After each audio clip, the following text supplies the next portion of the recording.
हाय viewers, तो आज हम बात करेंगे पार्ट्स ऑफ ब्रेन की। तो जैसा कि हमने सेंट्रल नर्वस सिस्टम की वीडियो में देखा था कि ब्रेन 3 डिविजन्स में डिवाइडेड है। पहला fore brain, second mid brain और थर्ड हाइंड ब्रेन। और फोर ब्रेन सब डिवाइडेड है सेरिब्रम और डायंसेफेलॉन में, जबकि हाइंड ब्रेन सब डिवाइडेड है मेडुला ऑब्लोंगेटा, पोन्स और सेरिबेलम में। तो आज की वीडियो को स्टार्ट करने से पहले हमारे पास एक टर्म है ब्रेन स्टेम, जो कि समझना बहुत इंपॉर्टेंट है। Brain stem basically medulla, pons और मिड ब्रेन को कलेक्टिवली कहा जाता है। ये कनेक्ट करती है आपके ब्रेन के लोअर बेस को स्पाइनल कॉर्ड के साथ, यानी कि आपके सेरिब्रल कॉर्टेक्स को आपके ब्रेन के स्पाइनल कॉर्ड से कनेक्ट कर रही होती है। ये रिस्पॉन्सिबल होती है ऑटोमेटिक सर्वाइवल फंक्शंस को करने के लिए। अब आते हैं हाइंड ब्रेन की तरफ। हाइंड ब्रेन में हमारे पास सबसे पहला है सेरिबेलम, जिसको लिटरल ब्रेन भी कहा जाता है। इसके 2 हेमिस्फेयर्स हैं और दोनों हेमिस्फेयर्स कनेक्टेड होते हैं वर्मस के थ्रू। इसका फंक्शन है बैलेंस और मूवमेंट को मेनटेन रखना। नेक्स्ट ही हमारे पास है पोन्स। पोन्स जो है वो आपके मिड ब्रेन को मेडुला ऑब्लोंगेटा से कनेक्ट कर रहा होता है। इसका काम है आपके ब्रेन को स्लीपिंग और ड्रीमिंग के वक्त रेगुलेट करना। लास्टली हमारे पास मेडुला ऑब्लोंगेटा है, जो कि आगे जाके स्पाइनल कॉर्ड बनता है। इसका फंक्शन होता है हमारी हार्ट बीट को कंट्रोल करना, हमारी ब्रीदिंग को कंट्रोल करना। सेकेंडली हमारे पास ब्रेन का पार्ट आ जाता है मिड ब्रेन। ये वो नर्व सेल्स का क्लस्टर है जिसका फंक्शन है रिले सिस्टम का काम करना, यानी कि ये हमारी इंफॉर्मेशन को ट्रांसमिट कर रहा होता है।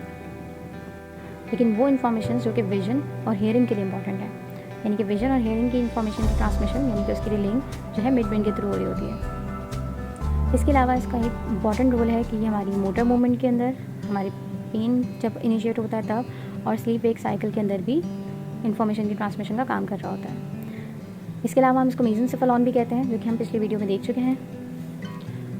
ओके, तो लास्ट पार्ट ऑफ ब्रेन हमारे पास है फोर ब्रेन। ये ब्रेन का सबसे इंपॉर्टेंट पार्ट है। इसके अंदर कई डिफरेंट स्ट्रक्चर्स मौजूद हैं, जैसे कि थैलेमस, लिम्बिक सिस्टम, हाइपोथैलेमस और सेरिब्रल कॉर्टेक्स। और सेरिब्रल कॉर्टेक्स के अंदर भी कई लोब्स हैं जिनके अलग अलग फंक्शंस हैं। अब ये जो डिफरेंट स्ट्रक्चर्स ने अपने अंदर रखे हुए हैं, उसमें से थैलेमस का हमारे पास काम होता है कि ये रिले स्टेशन का काम कर रहा होता है, यानी कि जितनी भी इन्फॉर्मेशन हमारी सेरिब्रल कॉर्टेक्स तक आती है बॉडी से, तो वो सारी जो है थैलेमस से होके जाती है। थैलेमस में पहले वो इन्फॉर्मेशन आएगी, फिर वो सेरिब्रल कॉर्टेक्स तक ट्रांसफ़र करेगा। लिम्बिक सिस्टम का काम होता है हमारे बिहेवियरल और इमोशनल रिस्पॉन्सेस को रेगुलेट करना। इसके अलावा हाइपोथैलेमस का काम होता है कि बॉडी के होमोस्टेसिस को मेंटेन रखे, यानी कि स्टेबल स्टेट को मेंटेन रखे। इसके अलावा कोऑर्डिनेटिंग सेंटर का काम कर रहा होता है ये। जहाँ तक बात रही सेरिब्रल कॉर्टेक्स की, तो हम आगे की वीडियो में देखेंगे। नेक्स्ट ही चलते हैं डायंसेफेलॉन की बात करते हैं। तो डायंसेफेलॉन में हमारे पास जो है वो डॉर्सली थैलेमस प्रेजेंट है और वेंट्रली हाइपोथैलेमस प्रेजेंट है। ये आपको ब्रेन के ऊपरी सरफेस के ऊपर नज़र नहीं आएंगे, क्योंकि ब्रेन के अंदर मौजूद है। अब आते हैं सेरिब्रल कॉर्टेक्स की तरफ। तो ये हमारे ब्रेन का अल्टीमेट कंट्रोल या इन्फॉर्मेशन प्रोसेसिंग सेंटर कहलाता है, यानी कि हमारी ब्रेन में तमाम सेंसरी इन्फॉर्मेशन और मोटर इन्फॉर्मेशन जो आती है और जो यहाँ से जाएगी, उनको प्रोसेस करना, वो सारा काम जो है उनको रिसीव करना, वो सारा सेरिब्रल कॉर्टेक्स के अंदर हो रहा होता है। इसके अंदर कई लोब्स हैं और हर लोब जो है वो अलग अलग फंक्शन के लिए रखा गया है। सबसे पहला जो हमारे पास आगे की तरफ मौजूद है वो है फ्रंटल लोब। ये इन्वॉल्व होता है हमारी स्पीकिंग के अंदर, हमारे मसल मूवमेंट्स के अंदर, इसके अलावा प्लानिंग के अंदर, जजमेंट्स मेकिंग के अंदर और पर्सनालिटी के अंदर। ये इंक्लूड करता है आपके तमाम मोटर कॉर्टेक्स को। इसीलिए वॉलंटरी मूवमेंट्स जो भी जनरेट होती हैं वो सारी फ्रंटल लोब के जरिए होती हैं, और सारी वॉलंटरी मूवमेंट्स जो रिसीव होती हैं, वॉलंटरी मूवमेंट्स के सिग्नल्स, वो सारे फ्रंटल लोब में रिसीव होते हैं। नेक्स्ट हमारे पास है पैराइटल लोब। पैराइटल लोब जो है वो सोमैटोसेंसरी कॉर्टेक्स जो रिसीव इंक्लूड करता है। इसलिए तमाम सेंसेशंस जो कि बॉडी ने रिसीव की वो सारी पैराइटल लोब में आएंगी, और फिर पैराइटल लोब इसके अकॉर्डिंगली प्रोसेस करने के बाद इन्फॉर्मेशन सेंड करेगा। तो जो भी sensory information, for example sense of touch आ रहा है, तो वो रजिस्टर पैराइटल लोब में होगा और फिर वहीं से प्रोसेस होगा।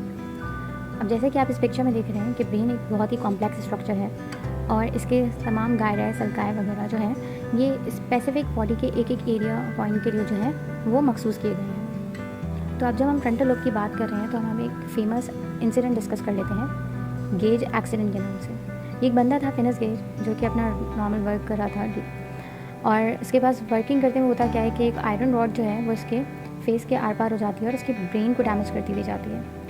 इस इंसिडेंट के बाद ये बंदा सर्वाइव कर जाता है, लेकिन इसके सिर्फ फ्रंटल लोब में डैमेज आता है, और उस डैमेज के बाद देखा ये जाता है कि इसकी पर्सनालिटी में चेंजेस आ जाते हैं। इसीलिए फिनिस गेज को man who begin neural science कहा गया। और इनके जो डॉक्टर थे, डॉक्टर जॉन मार्टिन हार्लो, इन्होंने देखा कि ब्रेन के अंदर लोकलाइजेशन ऑफ फंक्शंस देखी जा सकती है, यानी कि specific areas of brain specific functions के लिए हैं। लास्टली हमारे पास ब्रेन के सेरेब्रल कॉर्टेक्स के अंदर 2 और लोब्स हैं जो कि हैं ऑसिपिटल लोब। ऑसिपिटल हमारे ऑसिपिट से रिलेटेड है, यानी कि विजुअल एरिया है और ये सीइंग के फंक्शंस को जो है वो रेगुलेट कर रहा होता है। और लास्ट है हमारे पास टेम्पोरल लोब, यानी कि ऑडिटरी एरिया इंक्लूड कर रहा होता है और ये हियरिंग से रिलेटेड है। हमने देखा कि सेरेब्रल कॉर्टेक्स के अंदर 4 रीजन्स हैं, frontal lobe, parietal lobe, occipital lobe and temporal lobe.